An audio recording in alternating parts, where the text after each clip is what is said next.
जी homework हो गया होगा, आगे चलते हैं। Page number 26।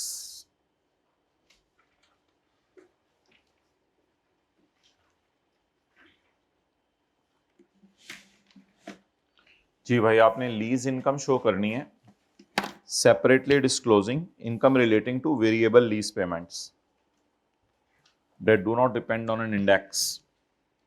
अच्छा चलें, ये कॉन्सेप्ट भी आज कर लें, ये कॉन्सेप्ट भी आज कर लें। पहले दूसरे सफ़े पे आए चैप्टर के।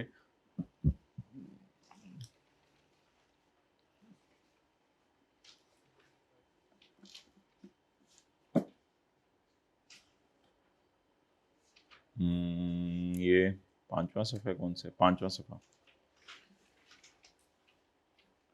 अच्छा, एक होता है जी तस्वीर खींचो, एक होता है variable lease payments. Variable lease payments का मतलब ये होता है कि ये वेरी करती हैं।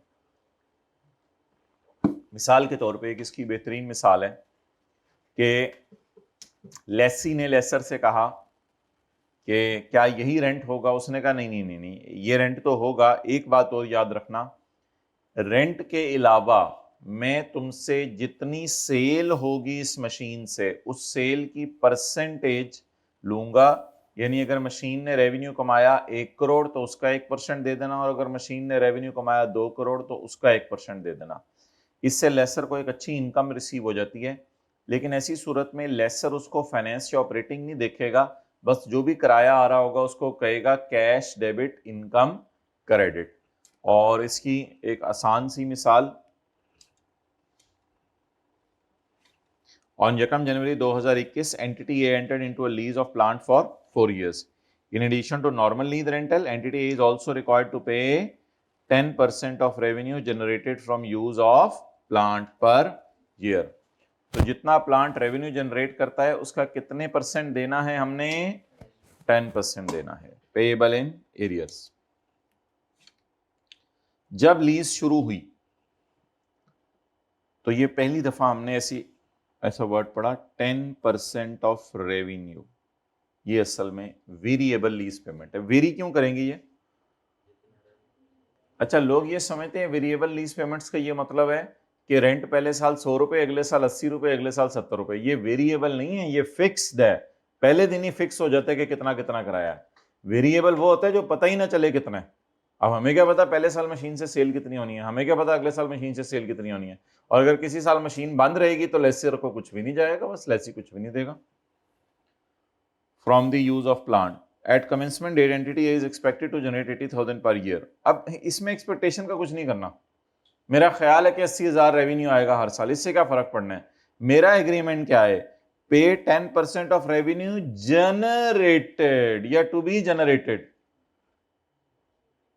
टू बी जनरेटेड क्या होता है? अंदाजा। और एक्चुअली जनरेटेड क्या होता है? जो जनरेट हुआ। क्लास है, टाइम इसका 2.5 घंटे एक्सपेक्टेड हो 2 घंटे 31 मिनट, 2 घंटे 32 मिनट, ये तो वक्त ही बताएगा ना। तो एक्चुअल देखा जाएगा। Entity a generated, actual generated, entity a generated revenue from use of plant of 70,000 in 2001 and 60,000 in 2002 and paid the variable lease payment on due date. अब बताएं जी, लेसी के एंट्री करेगा और लेसर के एंट्री करेगा। लेसी एंट्री करेगा 2001 में, बोले expense debit cash credit, rent expense, जो जो मर्जी कर दे, बस expense debit. 70,000 into 10% is equal to 7,000। तो लेसी एंट्री करेगा 70,000 इंटू 10% 7,000, और लेसी ही एंट्री करेगा 60,000 into 10% 6,000। So that is called as payment of variable lease payments. और लेसर की बुक्स में ये क्या रिकॉर्ड कर दी जाएगी? As an income.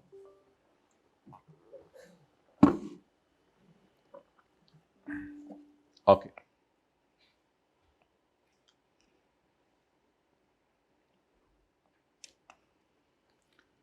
in books of lesser, its some other variable lease payments will be recorded as income.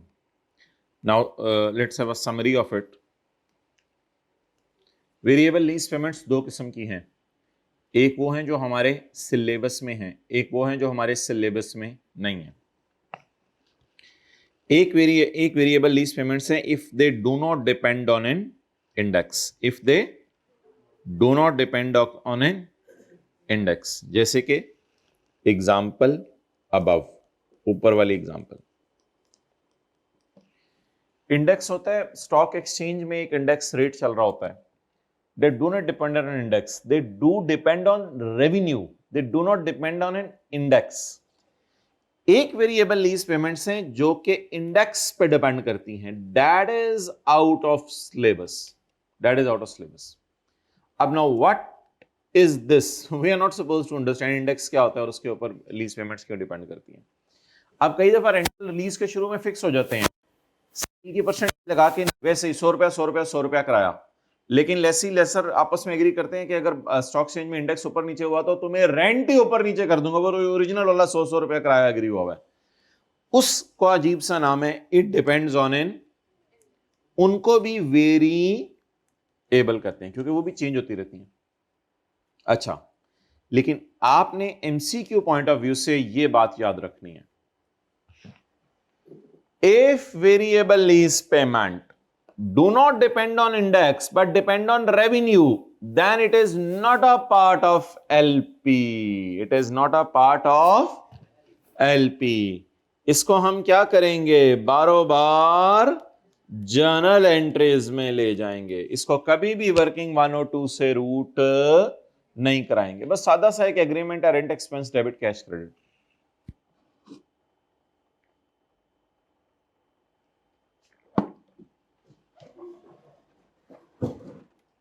इसके working 1 और 2 से रूट नहीं कराएंगे हम।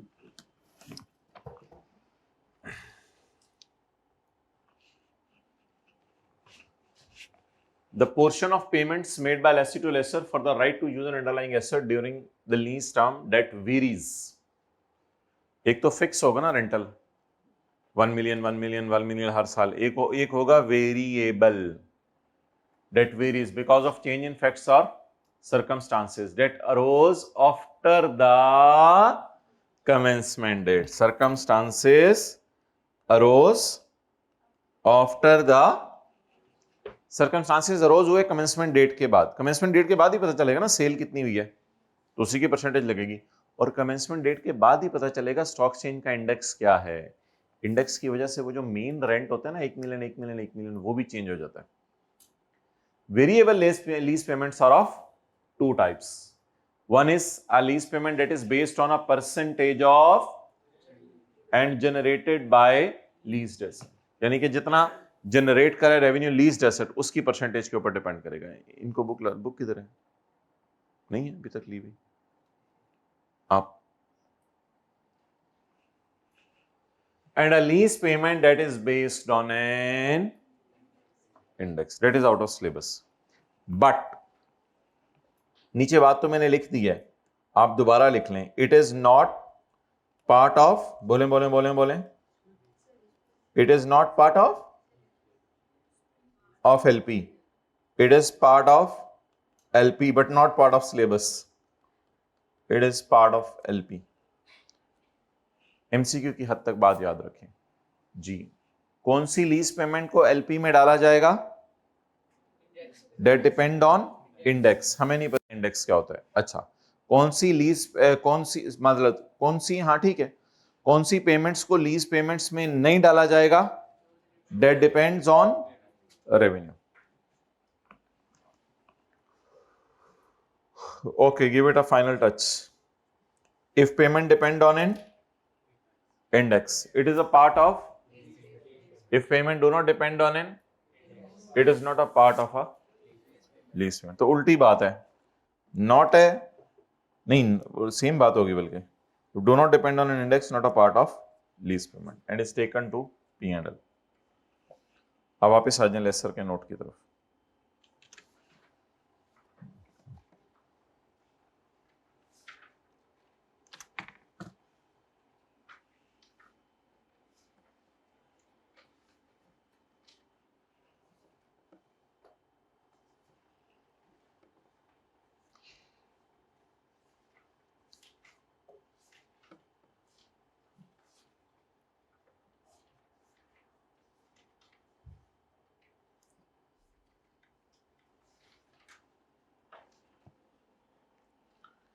लेसर ऑपरेटिंग लीज वाला दो किस्म की इनकम डिस्क्लोज करेगा। एक वो इनकम जो आपकी नॉर्मल आती है, जिसको हम डेट इंस्टॉलमेंट में डाल के टोटल से डिवाइड करते हैं, एक वो इनकम शो करेगा जिसको रेंटल इनकम कहते हैं, और एक वो इनकम भी शो करेगा अगर मुझे कौन सी पेमेंट्स आ रही हैं that depend on generation of revenue of asset. दोनों किस्म की इनकम शो करेगा। Disclosure for lessor operating lease. Lease income से मुराद रेंटल इनकम, क्योंकि लेसर के लिए तो लीज इनकम रेंटल इनकम है, इंटरेस्ट इनकम नहीं है। लेसर रेंटल इनकम शो करेगा, लीज इनकम शो करेगा। अच्छा एक मिनट, सेपरेटली इसके यहां पे लिखे रेंटल इनकम, इस तरह कर लें, income related two variable lease payment do not, ठीक है सेपरेटली, ठीक है रेंटल इनकम कर दें। रेंटल इनकम डिस्क्लोज करेगा और सेपरेटली डिस्क्लोज क्या करे, income relating to that do not depend on an index but depend on revenue, लेकिन रेवेन्यू पर डिपेंड करता है। अच्छा जी, डिस्क्लोज करने का मतलब है कि अलग अलग बता दें। अब मुझे ये बताएं कि मैच्योरिटी एनालिसिस क्या चीज है। मैच्योरिटी एनालिसिस भी शो करेगा, maturity analysis of undiscounted lease payments to be received for a minimum of each of the first 5 years, कम से कम 5 years का शो करें, plus a total amount for the remaining years.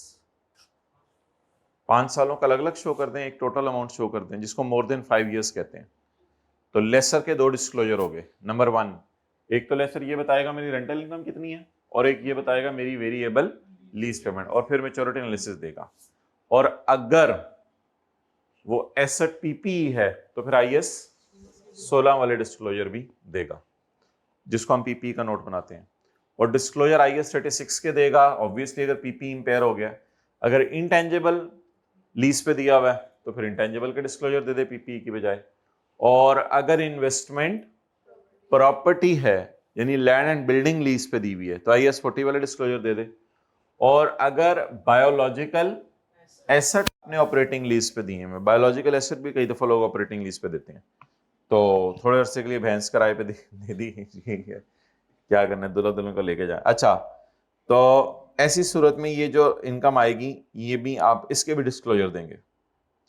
Qualitative information, a lessor shall provide a qualitative and quantitative explanation of major changes in the carrying amount of net investment in the lease.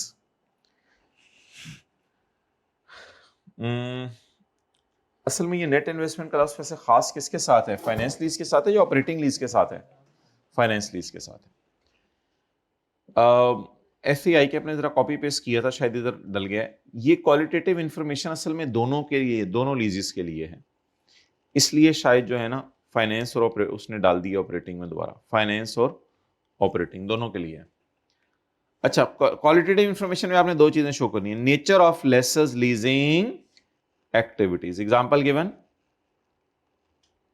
Plant lease, nature बताए ना, plant lease पे दे रहे हैं, furniture lease पे दे रहे हैं, ये ना लोगों को पता है ना लीज पे दिया क्या हुआ है, डंगर लीज पे दिए हुए।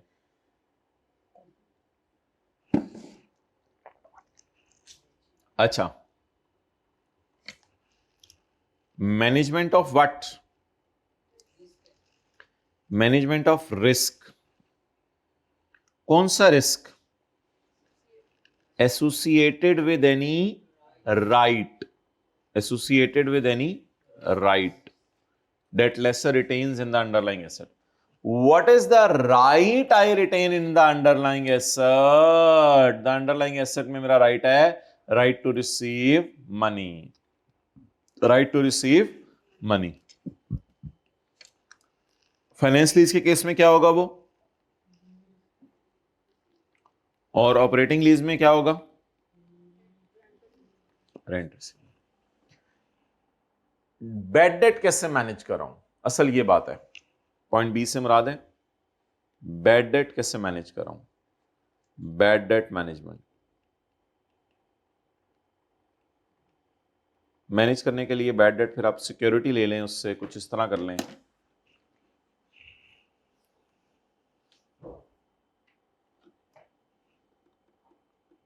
मैनेजमेंट ऑफ रिस्क, रिस्क को कैसे मैनेज कर रहा हूं, मैनेजमेंट ऑफ रिस्क, रिस्क को कैसे मैनेज कर रहा हूं, एसोसिएटेड विद एनी हक, एसोसिएटेड विद एनी हक that the lessor retains in underlying asset.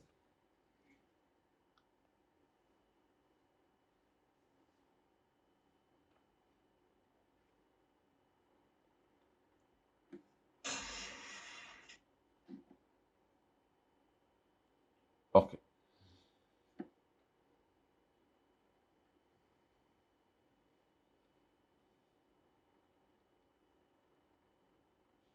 चलें जी आगे पढ़ें। अब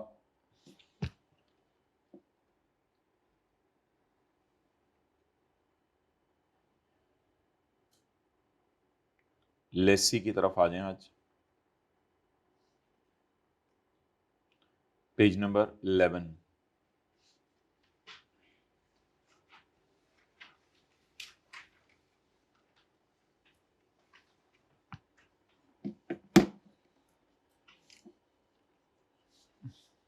पेज 11।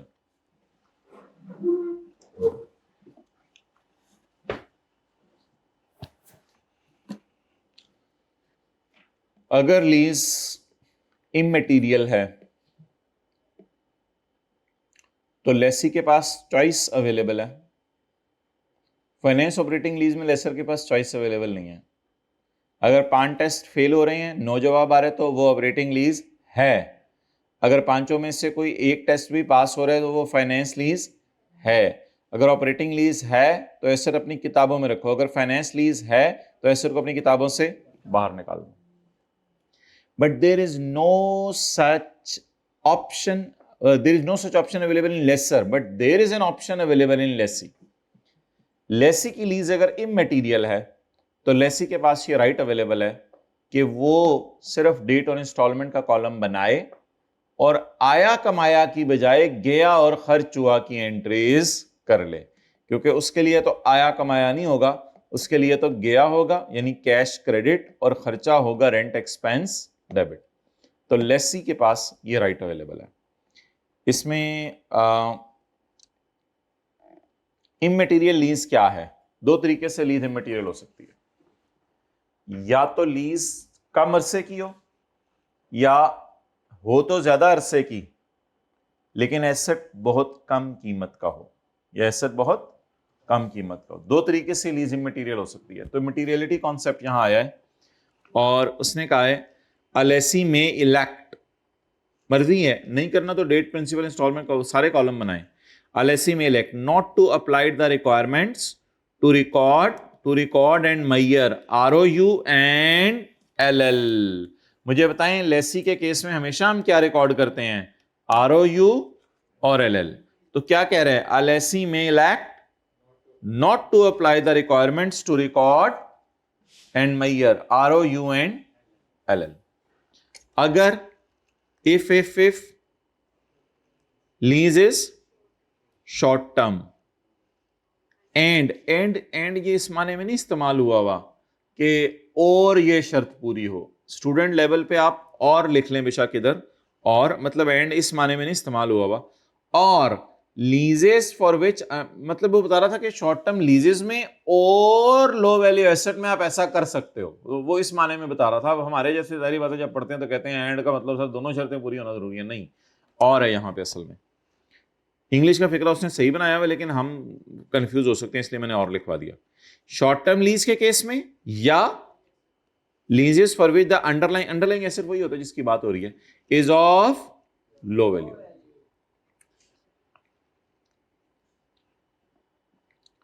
अच्छा, लो वैल्यू से मुराद है कम कीमत का। कई दफा कम कीमत की चीज लेसी के लिए वैसे बड़ी मटेरियल होती है, यार ये चीज ना हुई मेरा बिजनेस बंद हो जाने। मिसाल के तौर पे कोई मशीन है जो एंट्रेंस के ऊपर कस्टमर्स को चेक करती है।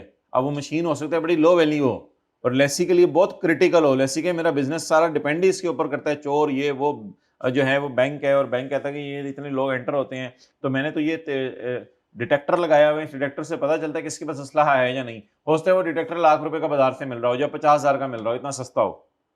तो लेसी कह रहा हूं मेरे लिए तो बहुत मटेरियल है। मटेरियल इस एतबार से नहीं कि महंगा है, मटेरियल इस एतबार से कि वो बहुत क्रिटिकल है मेरे बिजनेस के लिए।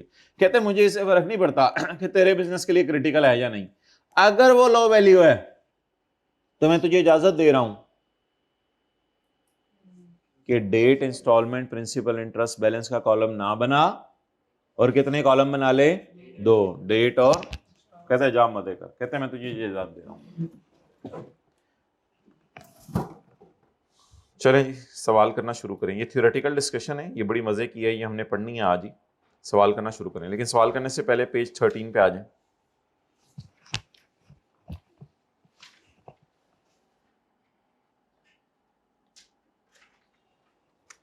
अब हम करेंगे क्या?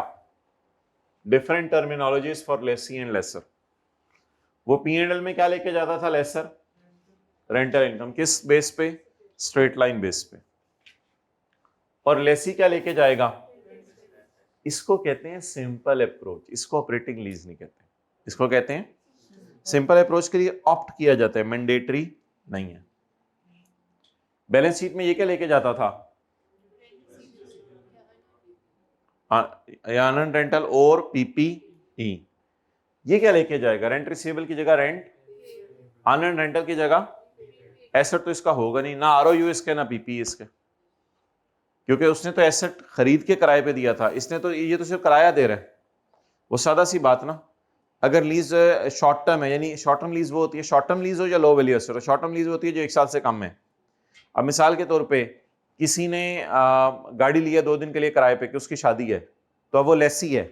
अब उसको कोई जरूरत नहीं कि गाड़ी को किताबों में रिकॉर्ड करें, ना PPE रिकॉर्ड करने की कोई तुक बनती है और ना ROU रिकॉर्ड करने की कोई तुक बनती है। लेकिन अगर करना है तो कर लो, फ्रेंड कहते हैं मुझे कोई मसला नहीं, लेकिन ये कोई तुक नहीं बन रही है। तो 2 दिन की लीज है, 2 महीने की भी लीज हो तो कोई तुक नहीं बन रही। बाहर के मुल्क से आपका भाई आया हुआ है, अब उसने 2 महीने के लिए किसी बैंक से गाड़ी लीज पे ले ली, तो कोई तुक नहीं बनती कि उसको ROU वाली अकाउंटिंग करे। लेसी है, हालांकि वो ROU वाली अकाउंटिंग करनी चाहिए, लेकिन 2-4 महीने के लिए गाड़ी लीज पे ली है, rent expense debit cash credit करो, अल्लाह अल्लाह, बस खत्म बात। और टी अकाउंट उधर हम बनाते थे रेंट रिसीवेबल का, और नोट देते थे for rent receivable and rental we are using the rent receivable. और इधर हम अकाउंट बनाएंगे रेंट पेबल का, लेकिन नोट डाल देंगे for rent payable and prepaid rent, I am using the word. अच्छा जी, उधर क्या था? आया कमाया। रेंट पेबल अकाउंट इस तरह होता है ना, एक्सपेंस डेबिट पेबल क्रेडिट, और पेबल डेबिट कैश क्रेडिट। तो रेंट पेबल अकाउंट तो इस तरह होता है।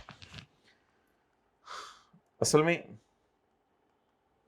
ये अकाउंट डेटर टाइप होता है और ये अकाउंट क्रेडिटर टाइप होता है। क्रेडिटर अकाउंट कैसे बनता था? परचेज डेबिट क्रेडिटर क्रेडिट, और जो क्रेडिटर को पेमेंट करते थे creditor debit cash credit.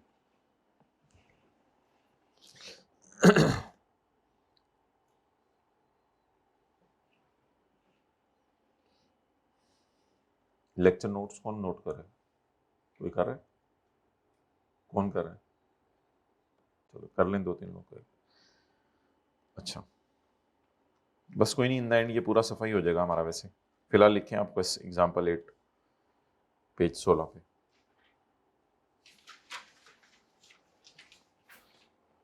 Dawlance private limited acquired following assets during the year ended 31 दिसंबर। अब वही जो अकाउंटिंग हमने ऑपरेटिंग लीज में पढ़ी है उसी का एक मिरर इमेज है, लेकिन ये बात याद रखिएगा कि उधर एसेट रिकॉर्ड होता था, इधर एसेट रिकॉर्ड नहीं होगा। उधर PPE था, इधर एसेट नहीं था, बाकी सारी अकाउंटिंग तो वही है। Dawlance private limited acquired following assets during the year ended 31 December 2015 the following different terminologies. Plant is a low value asset? No. Plant is very big asset. Plant is not a low value asset. दूसरा सवाल, इधर short term lease? No. अच्छा, low value assets के ना नाम उसने दिए हुए हैं। लो वैल्यू एसेट्स में उसने डाला है लैपटॉप्स को, 4-5 लाख का भी लैपटॉप है उसने लो वैल्यू में डाल दिया। मोबाइल्स को लो वैल्यू में डाला है। लो वैल्यू में उसने चेयर्स को डाला है, टेबल्स को डाला है, इस तरह की चीजें हैं, अभी हम लिस्ट पढ़ेंगे। तो लो वैल्यू एसेट्स ये होते हैं नॉर्मली लैपटॉप्स वगैरह, प्रिंटर्स वगैरह, कंप्यूटर्स वगैरह और इस तरह की चीजें। आप तो समझ रहे होंगे लो वैल्यू से मुराद है कीबोर्ड, चार्जर, चार्जिंग केबल, ये तो लोएस्ट वैल्यू है ना, इनकी बात नहीं हो रही, ये तो लो वैल्यू है ही।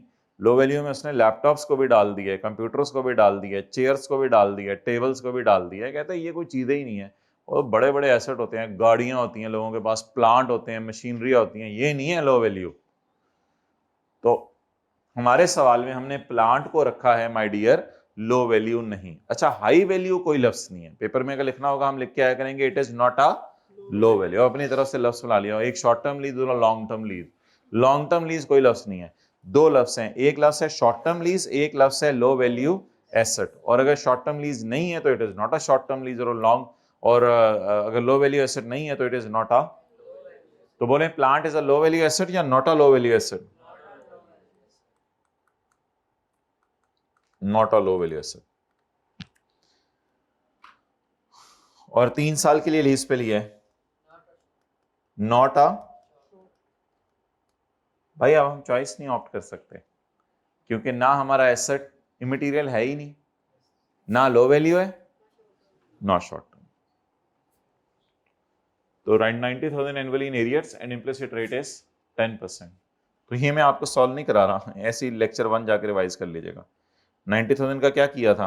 90,000 का 90,000 इंटू 1 माइनस 1.3 माइनस 3 उसके रेंटल निकाले थे 223,817, और 223,817 से amortisation, ROU debit, LL credit, cash credit, lease liability debit, interest expense debit. तस्वीर खींचो। तो ये छोड़ें, क्या निकालें आप लोगों ने, छोड़ें। तो ये इसकी अकाउंटिंग है, तो इसकी अकाउंटिंग करने का क्या फायदा, इसलिए इसको मैं स्किप कर रहा हूं। इसकी वजह से बैलेंस शीट में आरओयू आएगा, एलएल आएगा, और पी&एल में इंटरेस्ट और डेप्रीसिएशन आएंगे। Laptop, laptop is a low value asset. Laptop is a low value. जहां करोड़ों के प्लांट हो तो वहां लाखों के लैपटॉप लो वैल्यू ही होते हैं। लो value asset. Lease commenced on 1 जनवरी 15, और लीज टर्म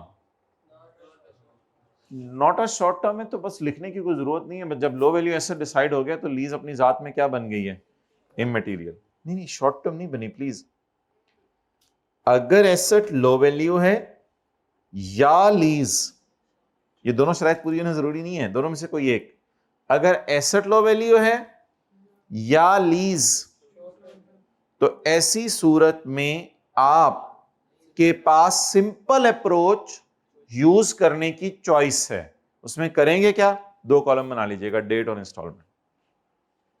तो नॉट अ लो वैल्यू लिखना है तो लिखने, वो तो not a short term sorry लिखना है तो लिख लें, लेकिन उसका कोई फायदा नहीं लिखने का। जब डिसाइड हो गया लो वैल्यू है तो बस मजे करें आप।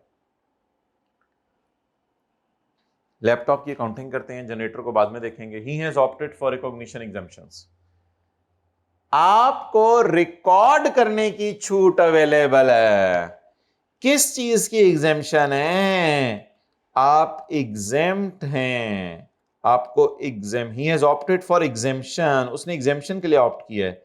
एग्जैम्प्ट, आपको माफ कर दिया गया। एग्जैम्प्ट टू रिकॉर्ड आरओयू एंड एलएल। आपको आरओयू और एलएल रिकॉर्ड करने से माफ कर दिया गया है। जाओ मजे करो।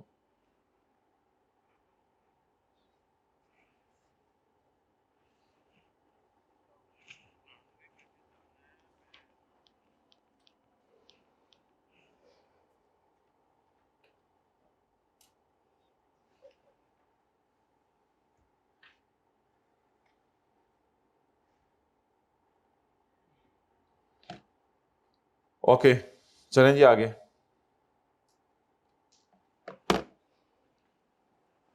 अब जी आप ऐसा करें कि लीज टर्म बता दें कितने साल है? 3 साल। और किराया कितने? 2000। लैपटॉप हमने खरीदा तो नहीं है ना, हमने तो किराए पे लिया। किराया 2000 है साल का, इन विद 5% रिडक्शन एनुअली। तो बस वही सारी अकाउंटिंग कर दें। 2 कॉलम बना लें, 5 टेस्ट लगाने की जरूरत नहीं है, बस ये लो वैल्यू एसेट है। पुराना स्टैंडर्ड जो था ना वो था IS 17, अब वो खत्म हो गया। नए स्टैंडर्ड का नाम है IFRS 16। नहीं, IS 16 तो नहीं, IS 16 तो PP है, IFRS 16। पुराने स्टैंडर्ड में लेसर भी लीज को फाइनेंस ऑपरेटिंग कहता था और लेसी भी लीज को फाइनेंस ऑपरेटिंग कहता था, लेकिन नए स्टैंडर्ड ने ये खत्म कर दिया। लेसी के पास कोई फाइनेंस ऑपरेटिंग का तस्वुर नहीं है।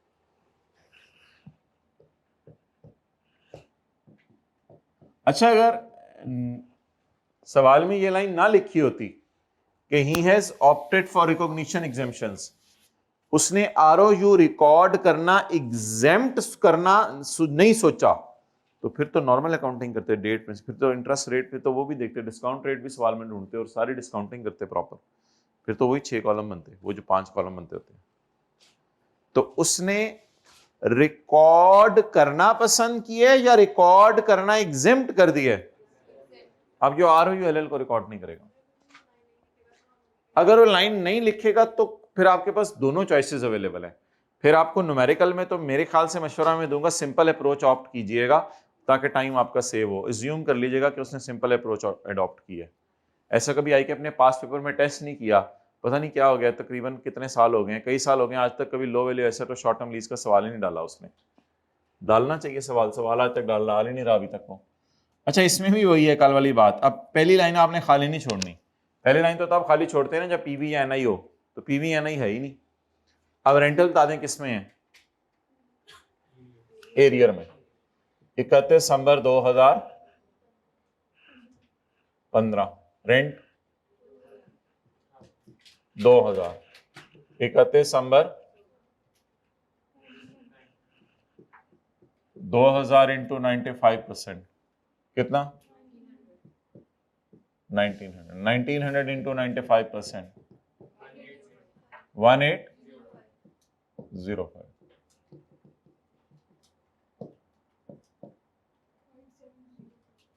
5705।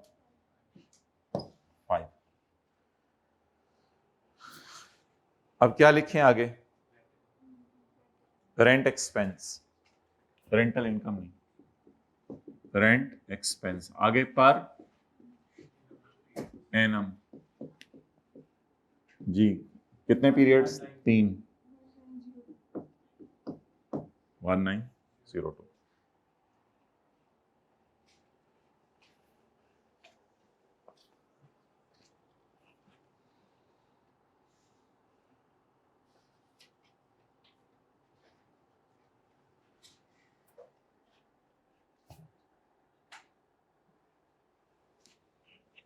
जी, ईयर एंड 31 दिसंबर 15, 16, 17। जी, एडवांस का सवाल है, एरियर का, एरियर का गया कितना 2000, और खर्च कितना हुआ 1119,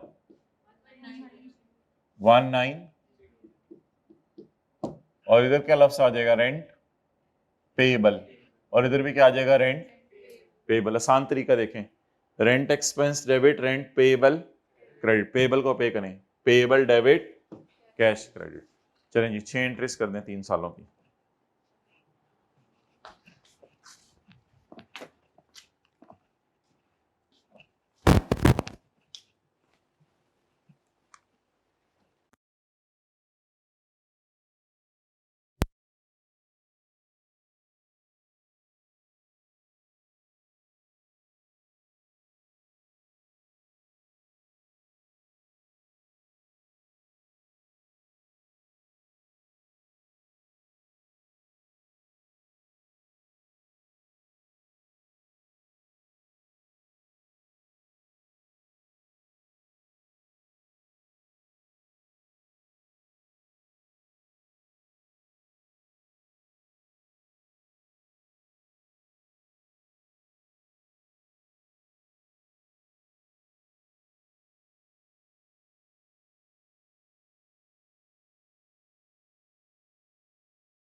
ओके,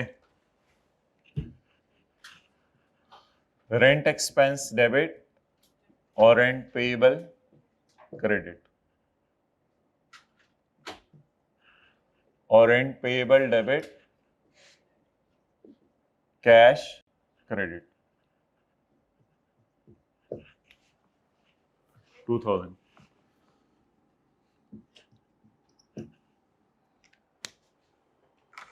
अच्छा, वैसे सोच के बताएं कि पेएबल है या प्रीपेड है। खर्चा कितना है? 1900। 1900 टॉफियां खरीदी, पैसे कितनों के दिए? 2000। तो ये पेएबल तो नहीं है, ये क्या है?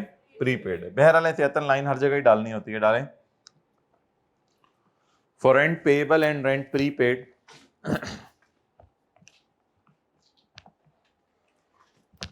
I am only using the word rent, बोलें, पेएबल।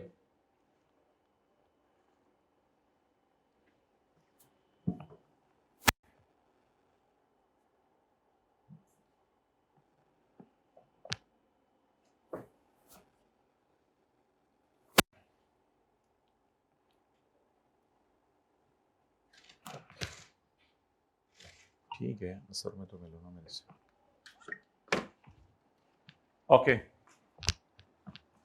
आगे बताएं। गया कितना?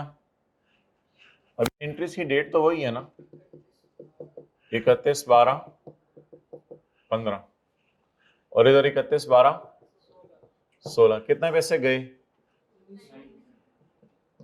1900। लेकिन खर्चा कितने? 1902।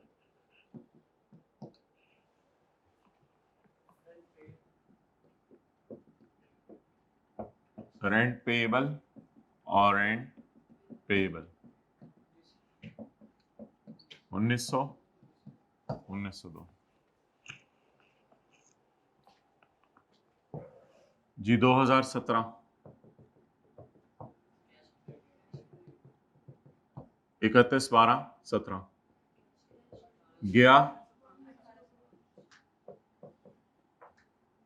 और खर्च कितना हुआ? 1902।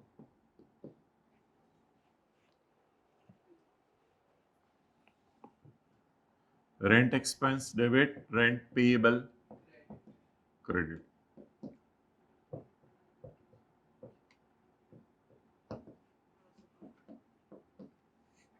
1805।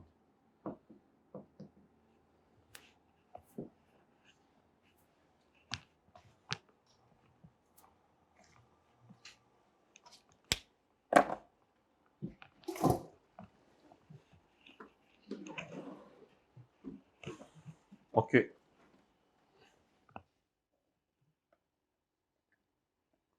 दो सालों का P&L और 2 सालों की बैलेंस शीट जो बनेगी वो कैसे बनेगी?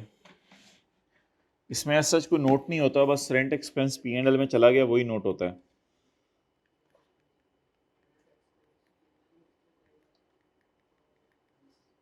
P&L में रेंट एक्सपेंस 2015 और 16, 1902।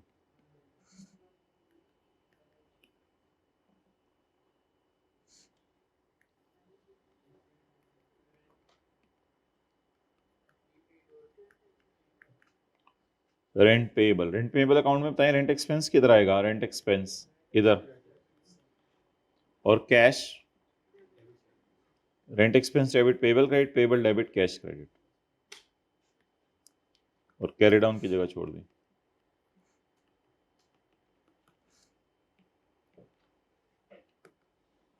दो सालों का, दोनों सालों का खर्चा कितना है? पहले साल कितना गया है? अगले साल कितना गया है? गया, खर्च हुआ। बस 2 सालों का लिखना काफी है, 2 सालों के बना लें। अब ऐसे देख के बताएं कि खर्चा 1900 या ज्यादा दे दिया है, कैरी डाउन इधर आ रहा है। अगर कैरी डाउन इधर आ रहा है तो इधर क्या है, करंट एसेट। करंट एसेट का क्या मतलब है, ज्यादा खर्चा पे कर दिया। कितना,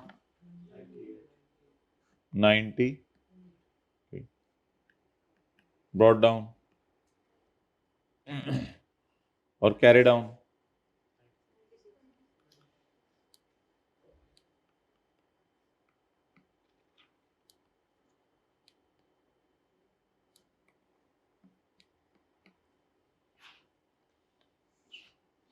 जी। बैलेंस शीट में करंट एसेट में प्रीपेड रेंट जी 98 और 96।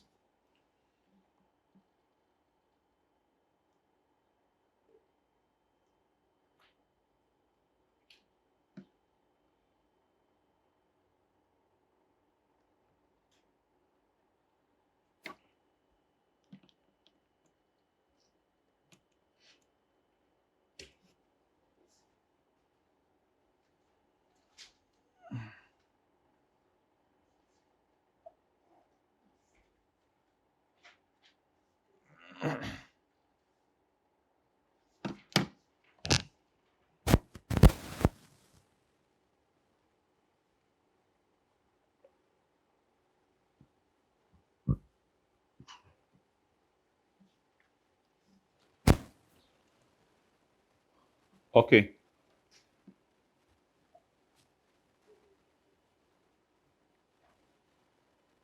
so it is just a mirror image of what we did in operating lease, but unluckily it is not called as an operating lease, it is called as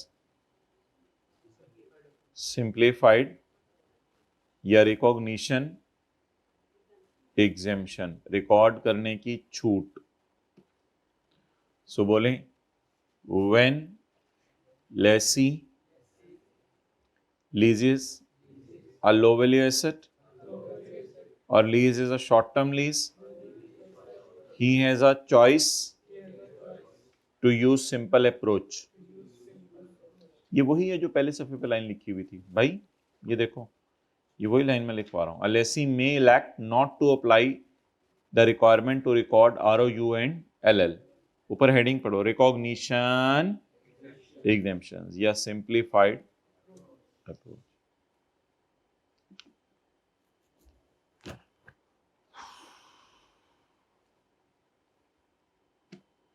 Generator is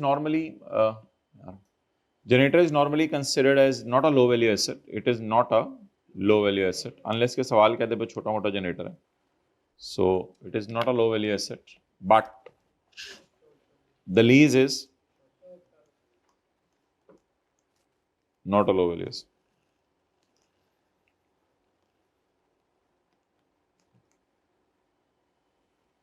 But lease is short term lease। So what should I do now? I should use a simple approach। 20,000 per month in arrears। तो इसमें क्या है, पहले 20,000 per month in arrears, तो पहले साल बाद 2 entries होंगी। जखम जनवरी 15 को तो लीज शुरू हुई है, ये तो 15-16 तक जानी नहीं, ये तो जनवरी के पहले 2 महीने के अंदर ही लीज खत्म हो जानी है। तो सादा सी एंट्रीज दो, 20,000 की rent expense debit cash credit, बस और कुछ करने की शायद जरूरत भी नहीं, बस रेंट एक्सपेंस डेबिट कैश।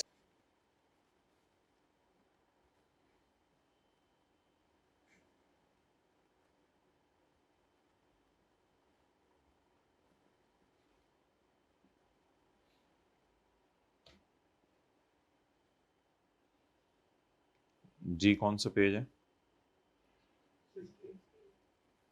16। हाँ तो ये देख लें बस entries, rent expense debit cash credit 20,000 31 जनवरी 15 को और 28 फरवरी 15 को rent expense debit cash credit. लेकिन ये 2 सालों की एंट्रीज नहीं है, ये 2 महीने की एंट्रीज हैं, और पूरा 40,000 कहाँ चला जाएगा, P&L में। अब ओवरऑल P&L में क्या क्या गया, ओवरऑल P&L में प्लांट की डेप्रिसिएशन और इंटरेस्ट, लैपटॉप का रेंट एक्सपेंस और जनरेटर का रेंट एक्सपेंस कितना गया, और लैपटॉप का वो जो भी निकाला था व्हाइट बोर्ड पे 1900, और बैलेंस शीट में प्लांट ही जाएगा, खाली लैपटॉप का तो प्री पेमेंट निकाली थी अभी हमने 90, पहले साल की बनाई हुई है ना हमने, कौन सा 2-2 सालों की बनाई हुई है, हमने तो सोल्यूशन में सिर्फ पहला साल सॉल्व किया हुआ। तो जनरेटर के अंदर भी डेट इंस्टॉलमेंट का कॉलम मैंने इसलिए नहीं बनाया कि वो जो 20,000 है वो इक्वल है, ना इंक्रीज करे ना डिक्रीज करे, तो सान सी entries, rent expense debit cash credit, rent expense debit cash credit. Okay, चलें जी 2-3 मिनट लगाएं और ये सवाल कर दें। एग्जाम्पल नंबर 7,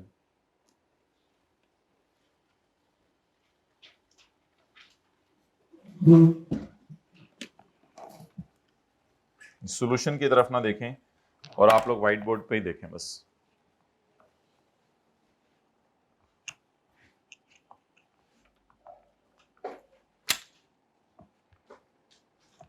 जल्दी करें।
साल की एंट्रीज भी कर देंगे, काफी, ये बात तो समझ आई गई है। ओके,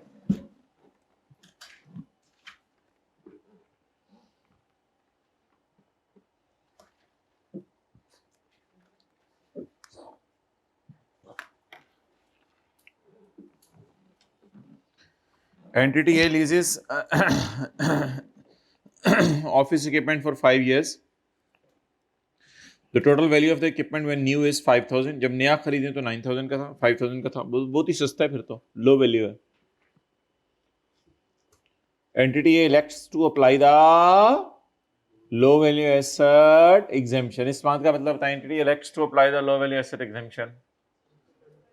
यानी लो वैल्यू एसेट को जो हमारे आईएफआरएस ने एग्जेम्प्ट किया हुआ है वो चीज कहते हैं हमने पसंद किया. Lease payments are payable as follows. Year 1 rupees nil, year 2 and 3 1750 per year, and year 4 and 5 1500 per year. तो ईयर 1 कितने जी? 0. ईयर 2 और ईयर 3 1750, ईयर 4 1500, टोटल. अच्छा, 6500 को डिवाइड किससे करना है? 5 साल की लीज है ना. 6500 डिवाइड बाय 5 कितना आ गया? 1300. अब रेंटल एरियर में पे रहे हैं एडवांस में? एरियर. तो ईयर 1 रेंट पेएबल डेबिट और कैश क्रेडिट 0 से गया. और खर्च कितना हुआ? Rent expense debit, rent payable credit 1300. नजर आ रहा है आपको?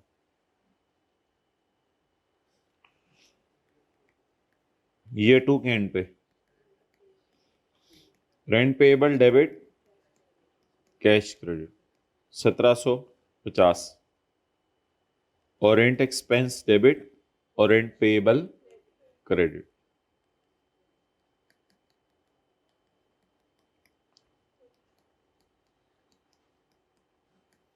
And so on. बल्कि ईयर 3 की भी ये एंट्रीज होंगी. Rent payable debit cash credit, rent expense debit rent payable credit. अब अगर P&L बनाना है 2 सालों का, तो पहले साल के P&L में रेंट एक्सपेंस जाएगा 1300, दूसरे साल के में भी जाएगा 1300. और अगर आपने बैलेंस शीट बनानी है 2 सालों की,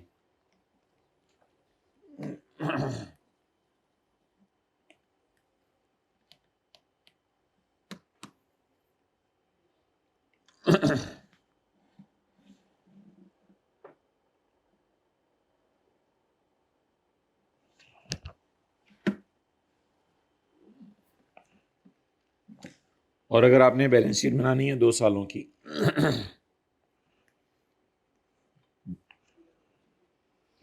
वैसे तो मैंने कहा था टी अकाउंट की जरूरत नहीं, 2 सालों का कैश और एक्सपेंस जमा करके नेट करके भी देखा जा सकता है, वर्सेस वाली कैलकुलेशन गुजार के.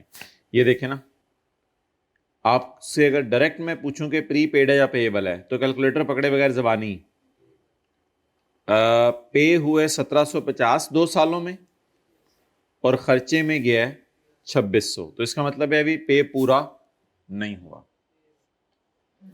और अगर टी अकाउंट बनाना है तो इधर मेरे ख्याल से आएगा रेंट एक्सपेंस, क्योंकि एंट्री होती है rent expense debit rent payable और rent payable debit cash credit. और अगले साल भी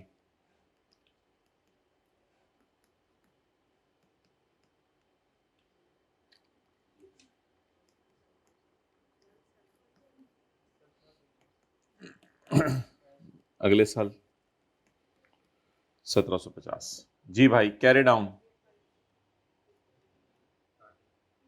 1300. ये तो पेएबल साइड पे आ गया आज, तो पेएबल साइड पे आ गया. और ब्रॉड डाउन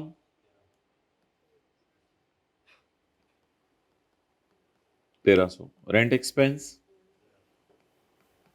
1300, कैरी डाउन 850. चलें बैलेंस शीट बना लें जरा दोनों सालों की. Year 1 year 2 850.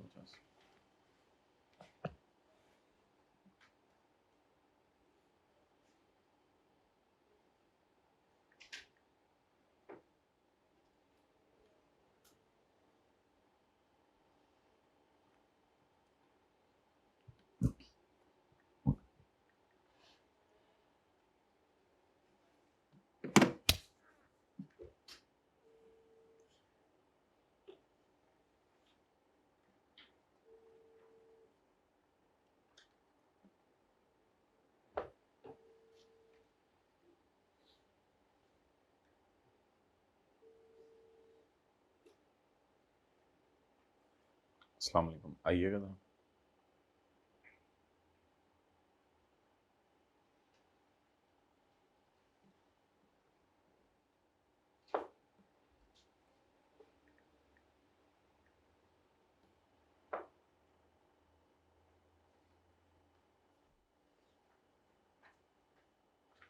इसमें केबल पड़ी हुई है, वो निकालें।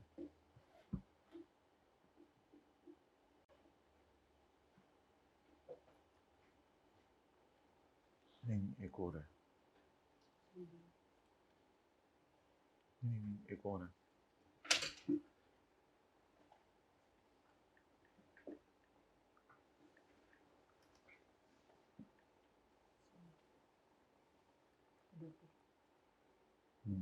ठीक है, ये नया लेना और एक सी टाइप केबल भी इस तरह की सैमसंग की।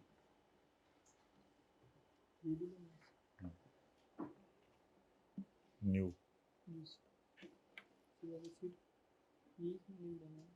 और एक सी टाइप केबल सैमसंग की। ये दोनों चीज़ें कर लो। असलम भाई को कह दो।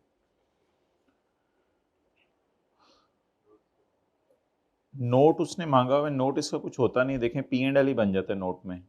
ये देखें, note to the financial statement for the year ended, low value asset lease expense. बस लोग कहते हैं P&L में नजर आ रहे तो वो भी काफ़ी है। इसका नोट में मैच्योरिटी एनालिसिस वगैरह नहीं है, बस एक्सपेंस शो कर दें आप दोनों सालों का। P&L ही ऑलमोस्ट।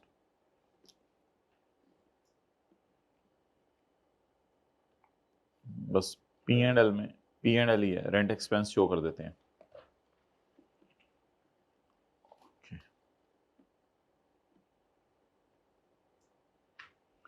अच्छा, अब बड़ी इंटरेस्टिंग डिस्कशन हमारी शुरू होने लगी है। एग्जाम्पल नंबर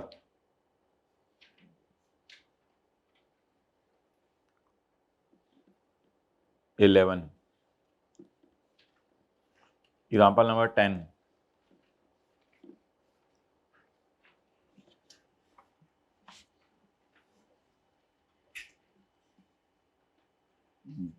बल्कि कुछ एग्जाम्पल्स डाली थी, किधर है?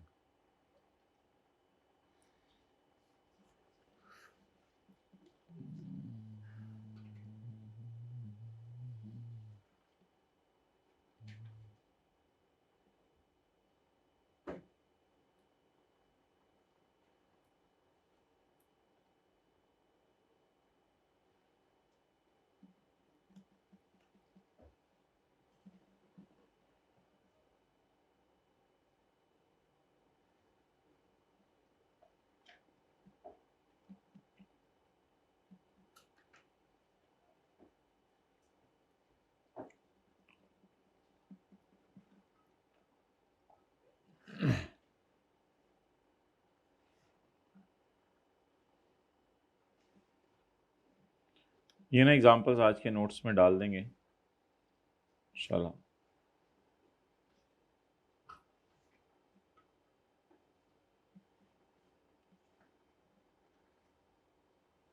मैं तो डाली थी अपनी तरफ से ये।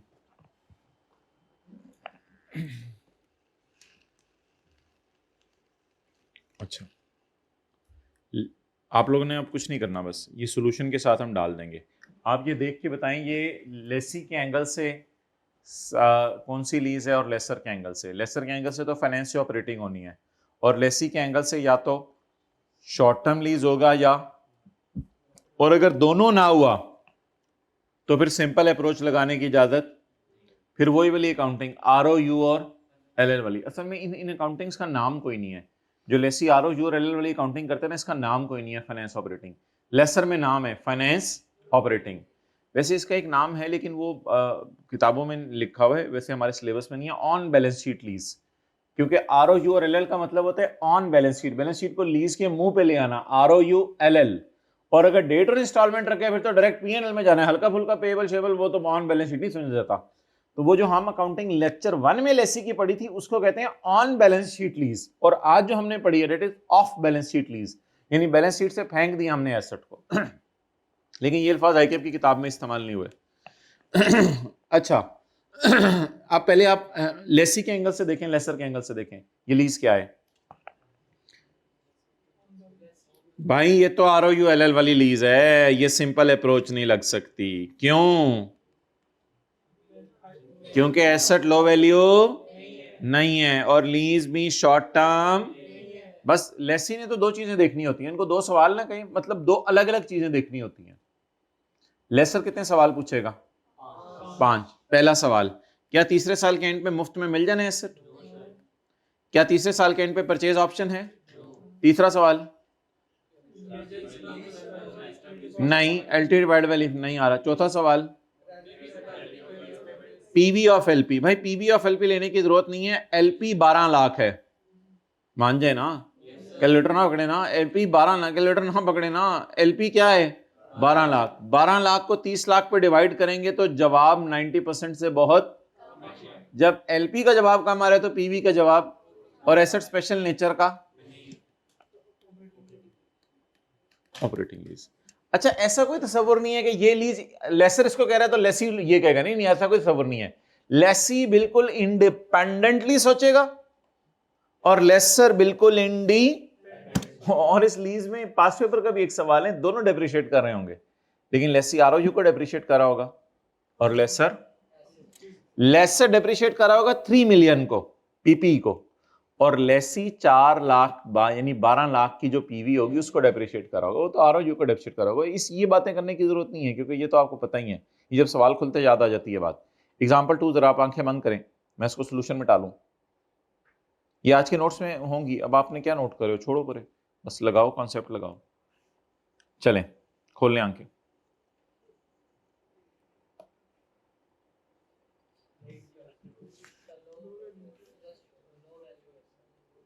जब कंप्यूटर और लैपटॉप लो वैल्यू है तो प्रिंटर तो उससे भी लो वैल्यू है, इसलिए लेसी के पास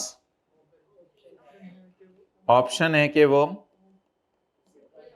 सिंपल अप्रोच लगा ले। चलें लेस सर्कल चेक कर लें।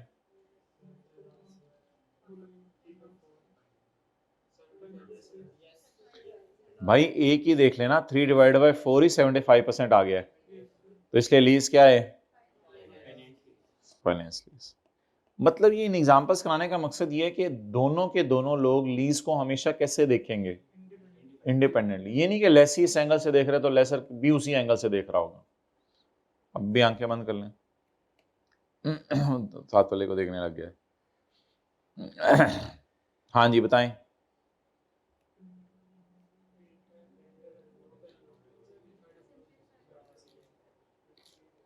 नहीं बोला मैंने, चॉइस है। चॉइस है कि क्या लगा दें? Simple approach. आगे चलें। कैलकुलेटर की जरूरत नहीं है भाई, कोई ऐसा डेटा हुआ मैं खुद बताऊंगा आपको। जी हाँ, वैसे है कैलकुलेटर की जरूरत, सही कह रहे हो आप, है कैलकुलेटर की जरूरत। 23,000 तरफ दो, वो फिर करीब करीब ही है। अच्छा 2 डिवाइड बाय सॉरी पहले ओनरशिप ट्रांसफर होनी है, नो। परचेज ऑप्शन है, नो। तीसरा सवाल, lease term is major part of, no. 23,000 तरफ दो, नहीं नहीं कोई कैलकुलेटर की जरूरत नहीं थी, कहाँ थी कैलकुलेटर की जरूरत? 46,000 को 70,000 से डिवाइड करें तो जवाब 90% से, अगर आप कम आ रहा है तो फिर पीवी लेके तो और कम आएगा, तो asset is not of a special nature. Printer तो वैसे ही बाजारों में रुल रहे होते हैं। तो लेसर लीज को क्या कहेगा? Operating lease. ये तस्वीर खींचो क्यों? ये तो मैंने डाले थे किताब में सवाल, गायब हो गए भाई। अच्छा जी, अब हमने थोड़ी सी थियोरेटिकल डिस्कशन करनी है कि हमारे लॉ की नज़र में शॉर्ट टर्म लीज क्या है और लो वैल्यू एसेट क्या है।